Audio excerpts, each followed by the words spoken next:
Bienvenidos a Vida Casi Cero, un espacio que busca abrir la conversación y cuestionar nuestros hábitos, cómo estos afectan de manera positiva o negativa a nuestro planeta. También hablaremos con personas y profesionales que desde su trinchera están aportando a nuestro mundo a través de sus proyectos y empresas. Soy Valeria Tejeda y te invito a ser parte del cambio, ya que solos no podemos cambiar el mundo, pero sí el pedacito que nos toca.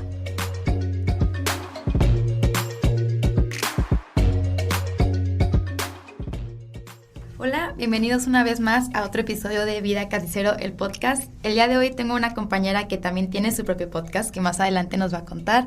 Ella es Victoria y, bueno, es licenciada en nutrición. Victoria, muchísimas gracias por venir. Hola, Vale, ¿cómo estás? Y pues sí, yo tengo otro podcast que es totalmente de otro tema. Muchas gracias por escucharme. Muchas gracias por invitarme. No, de que la invité a ella porque, bueno, además que ya tiene experiencia en este medio, como experta, como nutrióloga, como alguien que literal estudió esto, quería hablar acerca de la dieta ideal, ¿no?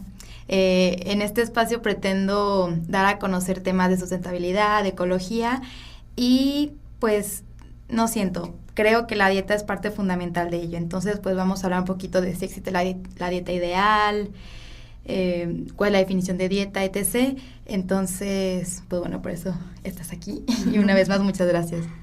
Ya mencioné la palabra dieta y quiero que tú nos expliques o nos definas lo que es dieta. Ok. Bueno, primero que nada es un tema que también me agrada mucho. Yo personalmente, por mi profesión, pero también por mis intereses, lo he explorado, ¿no? Okay. Es decir, cómo afecta no solo mi cuerpo, sino mi comunidad y mi ambiente. Y bueno, la dieta muchas veces la relacionamos con una restricción dietética. Sí. Es decir, no puedes comer esto o sí puedes comer esto.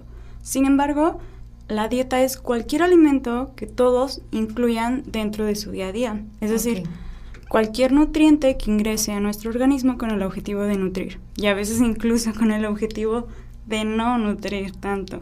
Todo lo que ingerimos, absolutamente. Absolutamente todo. Ok.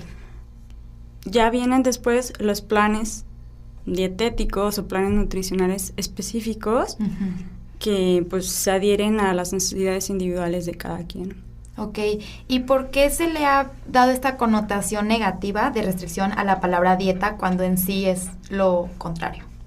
Sí, pues es que no es tan fácil hacer que alguien consuma cualquier cosa, y más hoy en día donde muchos de los productos que encontramos son creados por la sociedad, ¿no? Okay. Y el objetivo final no es la salud, sino vender. Entonces existe mucho esta combinación fantástica que llega al punto del bliss point, que es ese punto en donde puedes no solamente comer uno, algo que contradice totalmente el organismo, ¿no? El objetivo es comer no hasta el infinito, sino comer para cubrir tus necesidades en ese momento o de ese día. Okay. Entonces no tiene nada que ver el objetivo de los alimentos que se producen hoy con los alimentos que normalmente encontraríamos en nuestro ambiente. Yeah. Entonces, de aquí nacen la necesidad, o sea, qué curioso, ¿no? Que nos tengan que decir cómo comer. Exacto. Entonces, de aquí nace la necesidad de establecer, más que limitaciones o prohibiciones, son, límites de seguridad, vamos a decirlo así. Va. En donde, si sigues este patrón, el objetivo es prevenir, o el objetivo es evitar que llegues a unas enfermedades que tienden a. Ahora, esto es muy importante en tener en cuenta porque cuando se hacen estos estudios, muchos nos vamos dando cuenta con el paso del tiempo que se van reformulando. Entonces dices, ¿por qué nos engañaron? Nos habían dicho que el colesterol era malo y ahora nos dicen que el colesterol es bueno. Okay. No, pues simplemente la investigación que se había hecho en ese momento daba para eso. Y tal vez no se investigó lo suficiente, y hay muchos tipos de investigación, y hacer investigación a largo plazo, que sería lo ideal, a largo plazo, a grandes poblaciones, durante mucho tiempo, es muy costoso y no siempre es viable. Okay. Y es muy parecido a lo que pasa con los azúcares. Siento que esto va a explicar un poquito más de qué estoy hablando. Va. El azúcar normal, o el azúcar de mesa, ese lo conocemos, ya se ha relacionado mucho con enfermedades cardiovasculares, incluso hasta con adicción. No quiero hacer énfasis en eso, simplemente con afecciones negativas a la salud. Ok. Entonces, esto se ha visto porque llevamos bastante tiempo consumiendo este tipo de producto. Uh-huh. Y últimamente han nacido algunas alternativas sin calorías o que provienen de otras plantas que según esto no entran a tu cuerpo, bla, bla, bla. Un ejemplo, el más reciente y el que está últimamente súper de moda es el azúcar de mesa. Ay, ves que se stevia. No, espera, es el... ¿Dijiste azúcar de mesa? Sí. No, es el... Uy, se me fue la onda. De agave. Es la fruta del monje. Ah, monk fruit, sí. Monk fruit o luo hang guo. Ándale. Entonces, ¿es lo mismo? Sí, hace cuenta que el fruto del monje es como su nombre artístico. Ok. Y proviene de una planta que es de China y pues Uh-huh. eso es su nombre original, ¿no? Ah, ok. Entonces, sí, no se han encontrado tantos efectos negativos con esta planta, pero en primero porque no hay tanta investigación y en segundo porque no hay tanta investigación en personas. Y si hay, es muy difícil que tú como investigador te dejen hacer investigación en muchas personas y así nada más porque se te ocurrió. Ajá. O sea, primero es como, tiene que haber en animales, luego en personas, tal vez. Y luego si es en personas, una cosa es hacerlo preguntándole sobre su pasado. Ok. O sea, pudo haber sido el consumo de ese tipo de azúcar el que provocara un daño o probablemente todos, por alguna razón, hacían otra cosa que también los llevó a ese efecto negativo. Okay. Entonces, la investigación luego se vuelve muy compleja, Uh-huh. pero... Sí, se escucha. Al final, lo que quería resaltar es que estos límites son flexibles y son límites que representan un espectro. Ok. Es decir, ser saludable, hay muchas formas de ser saludable. Uh-huh. Y hay muchas formas de una dieta correcta. Ok, ya que entramos como la dieta correcta, ¿nos pudieras decir si es que existe la dieta ideal en cuestión de el impacto que tendría esta dieta en el medio ambiente? Uh-huh. Yo creo que sí. Ok. Tal vez no específicamente de que tienes que comer A, B, C, D, Uh-huh. pero sí hay ciertas medidas, ciertas características que deberían de tener una dieta responsable con el medio ambiente. Uh-huh. O sea, en primer instante tendría que ser preguntarte de dónde vienen tus alimentos, Uh-huh. que es algo que ¿quién se pregunta de dónde vienen sus alimentos? Solo le importa lo que sigue después de eso, qué te vas a comer, ¿no? Pero no va solamente desde quién los preparó, sino dónde nacieron, incluso qué recursos se necesitaron para que naciera ese producto. Es decir, por ejemplo, el típico ejemplo, que seguro tú ya lo conoces, que tiene que ver con la carne y su gran impacto por la huella de carbono que genera. Exacto. Y es que para producir carne, sobre todo de res, sobre todo la vacuna, Carne roja. uh-huh, y de res y de cerdo.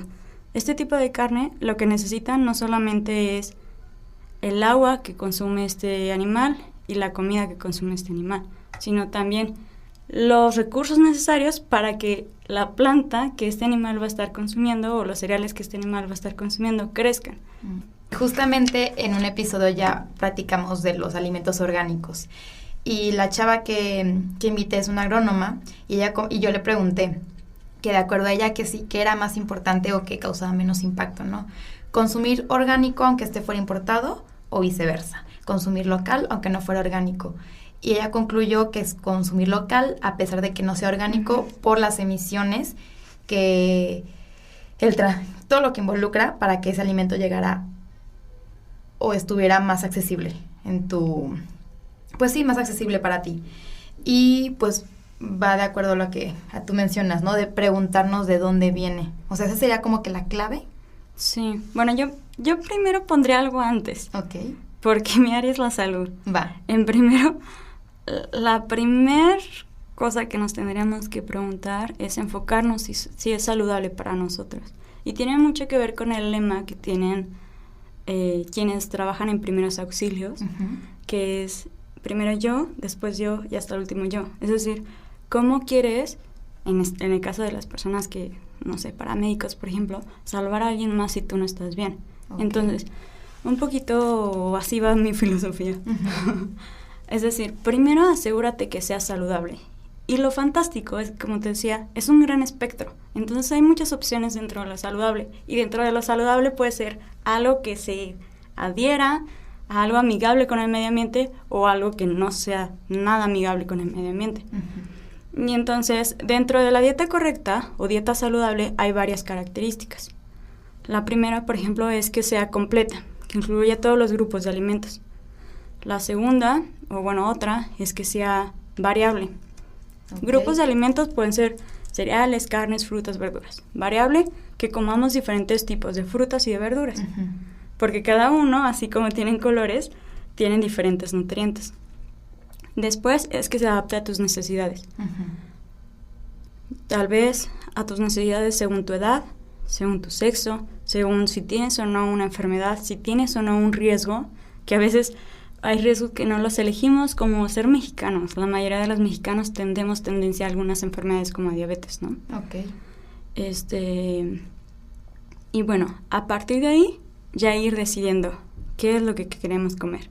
Y ahí vienen algunas opciones, como la parte de restricción o una dieta plant-based, uh-huh.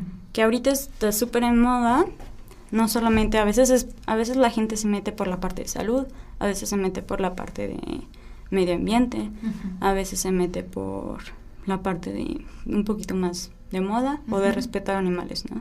Entonces, sí es una dieta muy buena en torno a ser una dieta que genera menos emisiones de gas, uh-huh. que es más respetada, tiene un mayor respeto con el medio ambiente, si se logra de cierta manera. Okay. Y ahí viene el paso de ver de dónde vienen nuestros alimentos, porque aunque sean verduras, bien podrían ser edamames que vienen o la quinoa, que viene generalmente de Perú y que no solamente genera un impacto en todo ese proceso que significa llegar hasta nuestro lugar, que no sea Perú, sino también el impacto que genera en las personas de ese lugar. Uh-huh. Porque las personas de ese lugar... Las condiciones, ¿no? Laborales, por ejemplo. Uh-huh, las condiciones laborales, o que simplemente ahora tienen que producir más para afuera por la y demanda. No tanto para adentro. Entonces también tiene que ver con eso. Y otra cosa muy importante que tiene que ver con el consumir local, que por eso a mí me encanta, o sea, tiene muchas ventajas, es que se adapta con tu genética. Es decir, la mayoría de nosotros llevamos, sobre todo si nuestros padres nacieron y nuestros antecedentes son de donde nacimos, tienen como, el ambiente va creando como huellas en su genética. Okay. Y esas huellas son adaptaciones a su medio ambiente. Uh-huh. Entonces, esto significa que la mayoría de los alimentos que nos rodean en nuestra localidad nos hacen o son un poco más amigables a lo que necesitamos. Un ejemplo. Sí, ándale. Japón. Okay. O Asia. Muchos lugares en Asia, sobre todo Japón, no son intolerantes a la lactosa. Okay, ¿Por qué? No sabía. Porque a lo largo de su historia, y también en México hay un gran historial, porque a lo largo de su historia nunca fueron expuestos a este tipo de productos. Y por ejemplo te vas a lugares como Europa, en donde su historia pues casi se basó en este tipo de productos. Okay. Entonces esto ya tiene que ver con antropología de la alimentación. ¿Existe una rama que se llama así? Sí. Ay, no sí, sabía. Es, dentro de la alimentación es wow. También otro y está mundo. Padrísimo porque... Les voy a... Melvin es un autor buenísimo que tiene un libro que explica, por ejemplo, por qué los judíos o por qué ciertas religiones o ciertos lugares alrededor del mundo aceptan o no alimentos. Entonces muchas veces tiene que ver con algo tan sencillo uh-huh. porque desarrollaron o no una adaptación al alimento con el que estaba en su medio ambiente. Okay. Como esta parte de la leche. Wow, oye, no sabía. Sí. Oye, ahorita que mencionabas a México, que por el hecho de ser mexicanos, estamos predispuestos a... ¿Qué mencionaste? A padecer diabetes. Uh-huh. ¿Pasa lo mismo con la obesidad? ¿Sí? Se cree que sí. Porque, en principio, los americanos Ajá. tienen una tendencia muy rara. O sea, cuando se les se ve que 2 personas suben de peso si es americano versus si es caucásico. Se me está cerrando la garganta. Los americanos, indioamericanos o que tienen como esta los sangre, nativos, pues. los nativos, tienden a tener una distribución de la grasa central. Es decir, el típico con una pancita en lugar de que en las piernas. Okay. Un poco parecida. Entonces, la grasa no es lo mismo en todos los lados. Va cambiando y se comporta diferente. La grasa visceral, que está alrededor de nuestros órganos, tiende a afectar su función. Okay. De ahí que se relacione con enfermedades como diabetes, que es la principal causa de muerte en México, fuera de accidentes, fuera de violencia, e incluso también con cirrosis o esteatosis hepática, que también están dentro de las principales, y con algunos cánceres, que también resulta que son de los principales de causas de muerte en México. Entonces sí hay una tendencia según tu genética. Órale, no sabía. Wow. Y pues bueno, ahorita que hablaste también de la importancia de que el alimento nos nutre, yo me di la tarea. En mi casa consumimos este pan que les voy a tomar foto y quería que vieras la tabla nutricional. Digo, esto es como medio extra, no va tanto al tema, pero creo que es importante que si ya nos vamos a empezar a preocupar por lo que ingerimos, pues que sea un alimento que nos haga bien, ¿no? Entonces, pues bueno, aquí en los... realmente no es el término correcto, pero en esta tabla principal, que es la que todos vemos, ¿qué puedes interpretar por en el eso? etiquetado frontal. Ándale, eso, etiquetado frontal. Primero, cualquier producto tiene leyendas. Okay. Leyendas les llamamos a donde dice light, o zero waste, o alto en grasa, shalala. Entonces, primero tenemos que identificar esas. Pero el truco está en que muchas de esas leyendas se basan en las porciones. Y a veces, por ejemplo, las mantecadas generalmente vienen en 4. Sí. La porción es 1/4 de la mantecada, prox. O sea, ni siquiera una. No. Entonces, ¿quién se come? 1/4. ¿Quién se come una? Si vas a comprar en paquete. Bueno, sí, sí, cierto. Entonces, el etiquetado frontal, la verdad, es muy engañoso porque se basa en una dieta de 2,000 calorías, que es difícil. Esta dieta se creó como en la persona estándar, y la persona estándar es un hombre de 1,70 que mide 70 kilos. Entonces, no es muy común Sí, ese tipo de perfil. menos acá en México. Yo recomiendo primero irte a la parte de atrás. Ah, ok. Y yo recomiendo primero irte a los ingredientes. Eso te habla qué tiene el producto. Entonces, por ejemplo, los ingredientes van de mayor a menor. Es decir, el primer ingrediente que tenga el etiquetado va a ser el que tiene más. Por ejemplo, aquí tenemos una etiqueta de un pan como pan de caja, integral. Se supone que es integral. Y el primer ingrediente es harina de trigo integral. Entonces, ahí, check. Hasta ahorita sí es un poco cumple. lo que... Ajá. Va. Pero dice que el segundo ingrediente es jarabe de maíz de alta fructosa. Este es un tipo de endulzante, o sea, el objetivo es dar dulzor. Y el punto de o lo malo de este tipo de opción para dar dulzor es que es muy alta fructosa. La fructosa se va directamente a hígado, no se utiliza. Entonces en hígado se empieza a acumular, y lo malo es que en México somos súper buenos para consumir eso, y eso se encuentra, por ejemplo, en el refresco. El refresco jarabe de alta fructosa, ahí está, Okay. Entonces, se almacena en hígado, y en hígado se hace grasita, por decirlo así. Ya. De ahí viene el hígado graso, y de ahí se complica a cirrosis, que te mencioné que era una de las principales causas de muerte en México, y de ahí después desemboca incluso a cáncer. Órale. Y pierde la función este maravilloso órgano, porque es el único que se puede regenerar hasta el 70%, pero pierde esa función. Imagínate el nivel por de lo que le afección. estamos metiendo. Y bueno, seguimos leyendo y a ver qué hay. Levadura, eso es normal, sobre todo en este tipo de panes que son esponjosos.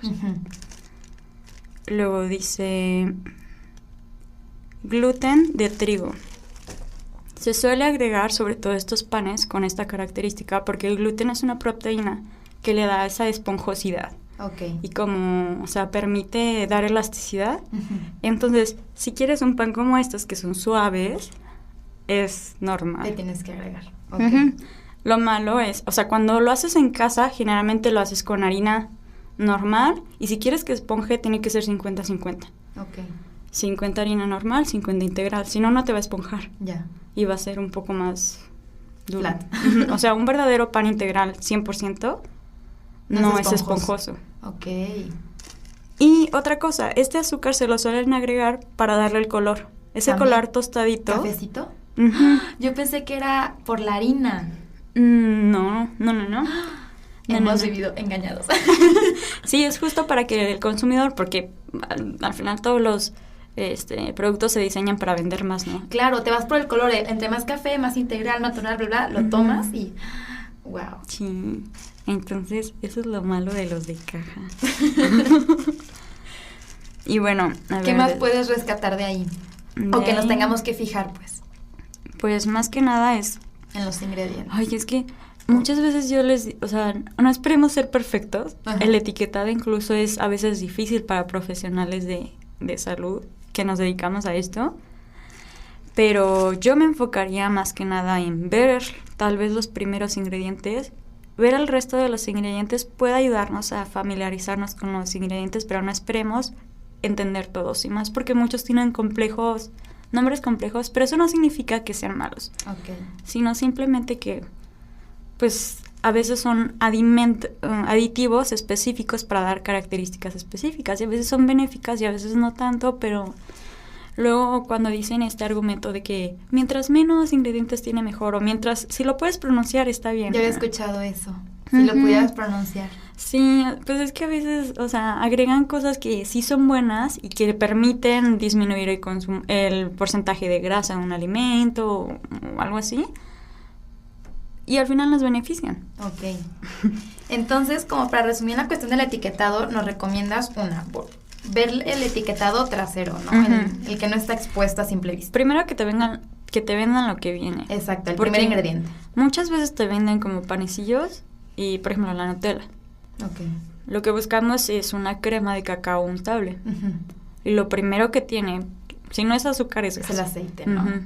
Entonces, pues desde nada ahí que está ver. mal. Ajá. Y luego me iría más a la tabla de información nutrimental que está igual en la parte de atrás. Y de ahí, primero fijarnos en la porción. Ah, ok. Porque de ahí viene Lo lo que que te decía. platicábamos, Uh-huh. claro. Entonces, ver la porción y el resto de los ingredientes, yo sugiero, o sea, lo ideal es que grasas trans 0. Ok. Lo ideal es limitar lo más posible las grasas saturadas y los azúcares, que ahí vienen como azúcares dentro de carbohidratos. O sea, esos son carbohidratos simples que alteran negativamente nuestra salud, sobre todo metabólica. Y luego el sodio. El colesterol no tanto, depende mucho de la fuente, Uh-huh. pero yo recomiendo mucho la utilización de una aplicación que se llama escáner nutrimental. Ok. Lo vamos generó- a dejar ahí en la tablita. Ujú. Lo generó la revista del consumidor y justo tiene la idea del etiquetado nuevo. O sea, literal, ponen los datos que te pide ahí, que es súper fácil de entender. Te los pide en la etiqueta y a veces con escanear el código ya alguien lo puso anteriormente. Y te vienen los sellos, así un sello como de alto que dice alto en azúcar, o alto en grasa, o alto Ok. en... Y te facilita la tarea en lugar de andarte en el súper ahí leyendo todo. Sí. Algo que es superbién. muy importante es que no todos o sea, vamos a encontrar productos que se venden como saludables, como barritas. Ajá. Sí, barritas especiales de coco, dátil, que tienen estos sellos. ¿Qué significa? Sí, estos productos sí son altos como tal, o sea, sí te están diciendo la verdad, es un ejercicio de transparencia, yo opino, pero eso no significa que no los consumas siempre, sino consúmelos con moderación. Y de ahí las tareas, o de ahí ya viene la tarea de un profesional, como en mi caso, de enseñarte a equilibrar, ¿no? Exacto, tus porciones, a qué horas. Yo digo que no hay alimentos buenos ni hay alimentos malos, sino la clave es la moderación. Ok. Y la clave es tener en cuenta de dónde vienen tus alimentos. Sí, eso te iba a decir así como para recapitular el origen de los alimentos, pero también como mencionabas anteriormente, lo que te va a servir a ti, ¿no? Como individuo, porque cada quien tiene una necesidad diferente. Sí. De esa manera podemos ser más conscientes con lo que Ujú. ingerimos, ¿no? Y siento que parte de ser conscientes es vivirlo. O sea, meterte a la cocina y literal. O sea, yo hago pan. Ujú. Y yo sé qué que... padre. Yo sé que Tráenos muchas... luego. Sí, o sea, por ejemplo, esto del pan integral 50-50, no muchas no nos lo enseñan en la carrera, Ajá. sino es algo que ya aprendí haciendo pan. Ok. Porque, y experimentando y ya hablando con panaderos, es cuando me di cuenta pues que no se puede un pan 100% integral que tenga las mismas características que un pan de caja Ya. normal, ¿no? Entonces, meterte a la cocina te ayuda de mucho. Te ayuda, por ejemplo, a comprender que una mermelada es un producto que nació en la historia, fue fantástico porque no existían refris. Ujú. Entonces podías conservar... Una conserva. Podías conservar ese exceso de producción que tiene que ver con esto del medio ambiente, ¿no? Ujú. Entonces, por ejemplo, yo también tengo un rancho y está súper padre el poder meterte y ver cuáles son los productos típicos de tu tierra y Ujú. cuáles son los tiempos en los Las que se supone... temporadas, ¿no? Ajá, las temporadas, que justo es en las temporadas cuando estos árboles o estas plantas van a crecer mejor, van a tener las óptimas condiciones Ujú. y por lo tanto sus frutos van a tener o van a ser más ricos en nutrientes. Claro. Entonces, esa es otra opción. Come de temporada, porque no solamente es más barato, Además. sino es más saludable. Y luego, entonces, meterme al rancho, ver el exceso de producción, pues nos pusimos a hacer mermelada, ¿no? Por ejemplo, esta vez hicimos de durazno. Ay, qué rico. Pero para hacer mermelada, o sea, la mermelada, la tecnología de la mermelada es que utilizas el azúcar, que son cristales que absorben el agua. Ok. Entonces, de ahí esa sensación gelatinosa. Ujú. Primero haz de cuenta que haces como un licuado con tu fruta, lo pones con azúcar y lo pones a hervir. Y ya, esa es como la receta más clásica, más fácil de una mermelada. Pero utilizas bastante azúcar. Ujú. ¿Por qué? Porque no quieres que quede agua libre para que animalitos como bacterias utilicen esa agua para vivir. Ok. Entonces, ¿qué puedes hacer para disminuir el consumo de este azúcar? Puedes utilizar, hay algunos edulcorantes. Un edulcorante es una sustancia que funciona para dar dulzor, Ok. como Stevia, como Splenda, todas estas marcas. Ujú. Hay algunas que sí aguantan el calor, hay otras que no, pero puedes utilizar alguna de estas. O puedes utilizar otras cosas como simplemente producir en menor producción Ujú. y tener en cuenta que no te va a durar tanto. O utilizar, por ejemplo, la chía. Ah, ok. Si la ponemos En agua, ¿no? en Que agua, se vuelve gelatinosa. hace esa gelatina. Y esa gelatina nos ayuda un poquito a controlar un poco el crecimiento. La pectina es ¿Eso otra qué es? de las cosas. La pectina en general es como un compuesto que viene en las frutas, pero se aísla y es la que utilizamos a veces para dar chiclosidad, digamos, ok. a muchos productos. Ya. Entonces se utiliza en dulces, en algunas gelatinas, en gomitas más que nada. Entonces eso lo podemos utilizar para dar una consistencia más parecida a una gelatina sin utilizar tanta azúcar, a una gelatina, a una mermelada sin utilizar tanta azúcar. Ah, ya. Entonces, pero eso solo te das cuenta cuando te metes a la cocina. Eso te iba a decir cuando metes ahora sí que tus manos, no ver de dónde provienen y cocinar tus propios alimentos. Sí, creo que alimentarte Padre, también comprende el saber los tiempos de la naturaleza Ujú.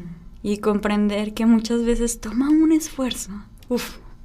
Y ahí es cuando meterte al huerto y hacer tú, o sea, poner aunque algo tan sencillo como hierbabuena, es de las cosas más sencillas. Pero te das todo el tiempo, o te das cuenta del tiempo que significa que la planta crezca, el que tú lleves y estés al pendiente de si nació por ahí llegó una mariposita y dejó ahí sus huevitos, o llegó una arañita, y entonces te das cuenta de lo complejo que es. Exacto. Y te empiezas a preguntar, imagínate ahora grandes volúmenes. Ujú. Pues claro que a veces se necesita el uso de Tecnología. agroquímicos Ujú. o de tecnología, pero pues también existen opciones más amigables como la agroecología, que es el uso de los mismos predadores para el Ujú. control de plagas. Sí, Entonces, pero esto solo te puedes dar cuenta otra vez si te metes. de lleno. Ujú. Va, perfecto. Ay, muchas gracias. Que salieron algunos temas que la verdad no pensaba y estuvo muy rica la plática. Oye, y ya para finalizar, cuéntales de tu podcast, que te escuchen y si les interesó también, bueno, cuéntales. Cuéntales. Ay, gracias. No, pues en el podcast es otro show, la verdad. ¿Cómo se llama? Se llama Échale Coco, es de divulgación de nutrición. O sea, el punto es hacer sencillo todo lo que tiene que ver con nutrición. Perfecto. Por ejemplo, esto de los azúcares, ahí está. Y le decía a Vale que nunca me había tocado ser entrevistada. Y creo que me fue más o menos. No, pero estuvo muy bien, la verdad, sí fue bastante información. Aún así van a poder encontrar como los puntos importantes en Instagram y en la página web. Y pues bueno, no sé si quieras cerrar o concluir con algo, Victoria. Pues yo siento que la alimentación no es solo un modelo, sino hay varios. Y que una de las razones o de las formas de encontrarlo es acercarte a un profesionista, confiar en él o en ella. Y también tú como profesionista, si eres, por ejemplo, de la salud, es abrirte a opciones y abrirte al diálogo de otras opciones que muchas veces no son las típicas que te enseñan en la escuela, pero no por eso están mal, ¿no? Ok. Y ya. Pues bueno, la pueden contactar ahí en su podcast como Échale Coco y también así están en Instagram, ¿no? Si mal no recuerdo. Y muchas gracias por escucharnos nuevamente. Nos vemos la próxima semana. Gracias. Gracias, Vale.